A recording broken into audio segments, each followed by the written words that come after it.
Hello everyone, welcome to Make Byte. मेरा नाम है सोमोजित घोष। और जैसे हम वर्क को कंप्लीट किए हैं, वैसे ही हम धीरे धीरे अब आगे हीट की तरफ बढ़ते हैं।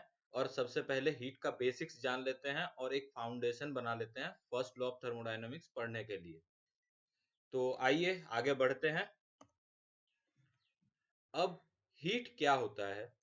हीट एक ऐसा टाइप का एनर्जी है जो कि फेज चेंज करवाता है कोई भी सिस्टम का, या फिर उस सिस्टम में टेम्परेचर डिफरेंस क्रिएट करता है। अब दोनों का एक एक एग्जांपल ले लेते हैं। जैसे कि फेज चेंज के लिए क्या होता है, जब हम किसी कंटेनर में पानी को रख के उसको उबालते हैं, तो क्या होता है कि वो जो पानी है वो लिक्विड फॉर्म से वो धीरे धीरे गैसियस स्टेट में चेंज हो जाता है। तो ये होता है हीट के मदद से ही। अब अगर हम आ जाते हैं टेम्परेचर डिफरेंस। अब वही पानी को हम जब बैठा रहे हैं ओवन के ऊपर, तो उसका टेम्परेचर क्या रहता है? जो नॉर्मल एटमॉस्फेरिक टेम्परेचर है वही रहता है। अब जो पानी है उसको अगर हमें फेज चेंज करवाना है तो उसको 100 डिग्री सेल्सियस तक लेके जाना होगा। तो ये जो 23 डिग्री या 30 डिग्री से 100 डिग्री तक जा रहा है, वही हो गया टेम्परेचर डिफरेंस। और वो भी हम कर रहे हैं हीट के मदद से ही।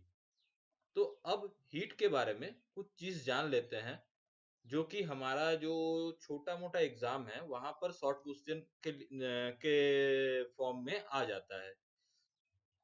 हीट क्या होता है? हीट एक बाउंड्री फेनोमेना होता है।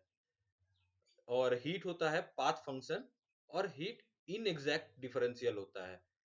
अब ये तीन चीज, बाउंड्री फेनोमेना, पाथ फंक्शन और इनएग्जैक्ट डिफरेंशियल, क्या होता है ये हमें अभी नहीं मालूम है, लेकिन ये हम बाद में डिटेल्स में डिस्कस कर लेंगे। पहले अभी तक हम ये जान लेते हैं कि बाउंड्री फेनोमेना मतलब कि हीट ट्रांसफर किसी भी सिस्टम में हो रहा है। इसका मतलब हीट उस सिस्टम का बाउंड्री के अंदर घुस रहा है, नहीं तो उसके बाउंड्री से बाहर निकल रहा है। हीट पाथ फंक्शन होता है। अब हीट पाथ फंक्शन मतलब क्या? वो जो हम पीवी डायग्राम देखे थे, उसका जो स्टेट वन है और स्टेट टू है, वो स्टेट वन स्टेट टू पे डिपेंड नहीं करता है। हीट हीट किस पाथ से स्टेट वन से स्टेट टू में जा रहा है या फिर स्टेट टू से स्टेट वन में आ रहा है, उस पे डिपेंड करता है। और हीट होता है इनएग्जैक्ट डिफरेंशियल फंक्शन। अब आगे हम हीट के का फॉर्मूला, बेसिक जो फॉर्मूला है वो हम देख लेते हैं। तो हीट का फॉर्मूला है Q। अगर अमाउंट ऑफ हीट हो गया Q, तो Q को हम कैलकुलेट करते हैं M multiplied by C multiplied by delta T. ये जो फॉर्मूला है ये क्लास 10 स्टैंडर्ड का फॉर्मूला है।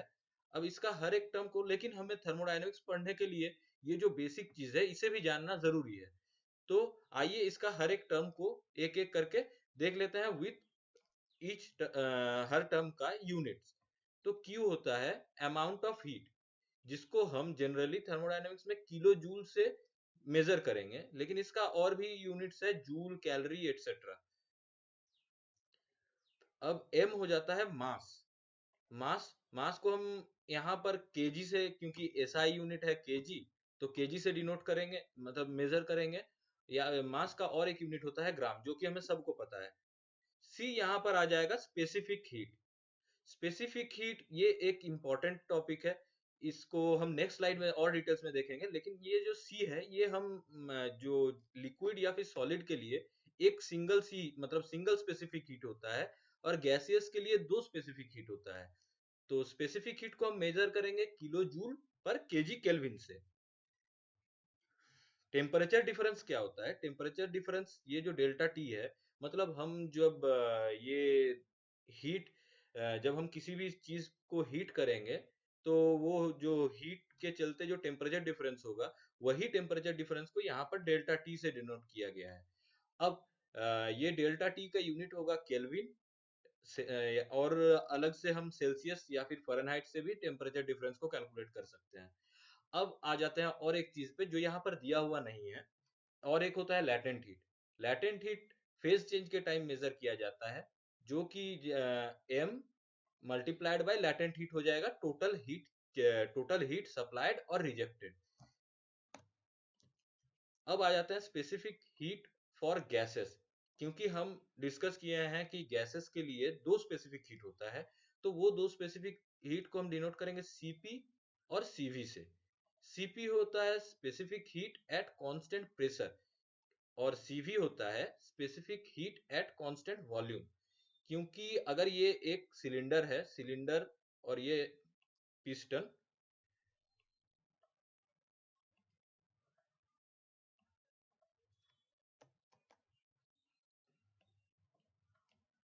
तो यहाँ पर अगर हम, ये इसका पहला इनिशियल वॉल्यूम है, तो यहाँ पर एक अब यहाँ पर अगर हम स्पेसिफिक हीट मेजर करने जाएंगे तो इसका प्रेशर को अगर कांस्टेंट रखते हैं तब इसका एक स्पेसिफिक हीट होगा। और यहाँ पर अगर इसका वॉल्यूम को हम कांस्टेंट रखेंगे, मान लेते हैं कि यहाँ पर वॉल्यूम कांस्टेंट है और हम धीरे धीरे प्रेशर बढ़ा रहे हैं, तो इसका स्पेसिफिक हीट कुछ अलग होगा। तो यहाँ पर जो एग्जांपल्स दिया गया है, एक है CP for air, CV for air और आर फॉर एयर। आर को बाद में कवर करते हैं। हमारा जो जो न्यूमेरिकल्स आता है उसमें एयर को ही हम ज्यादा यूज करेंगे, क्योंकि हमें ब्रेटन साइकिल या फिर ऑटो साइकिल, डीजल साइकिल, ये सब में हम एयर को ही वर्किंग फ्लूइड लेकर कैलकुलेट करते हैं। तो ये सब का सीपी और सीवी का वैल्यू हमें जानना बहुत जरूरी है। तो ये सब का एयर का सीपी का वैल्यू होगा 1.005 kilo joule per KG kelvin. Air का सीवी का वैल्यू होगा 0.708 kilo joule per KG kelvin. अब सीपी और सीवी का जो डिफरेंस होता है वो गैस कांस्टेंट होता है, मतलब जिस गैस के लिए हम सीपी और सीवी कैलकुलेट कर रहे हैं उस गैस का जो कांस्टेंट होगा वो होगा सीपी और सीवी का डिफरेंस, वही सेम स्टेट में। तो एयर के लिए आर, आर जो गैस कांस्टेंट होता है वो हो जाएगा CP minus CV is equal to 0.287 kilo joule per KG kelvin. तो यही हो गया हमारा जो दो टाइप का स्पेसिफिक हीट होता है गैस के लिए, और वो दोनों का डिफरेंस जो हमारा हर न्यूमेरिकल में, मैक्सिमम थर्मोडायनेमिक्स का न्यूमेरिकल में काम में आएगा। तो यहीं तक आज का जो वीडियो है वो रखते हैं, आगे हम फर्स्ट लॉ ऑफ थर्मोडायनेमिक्स देखने वाले हैं। Thank you.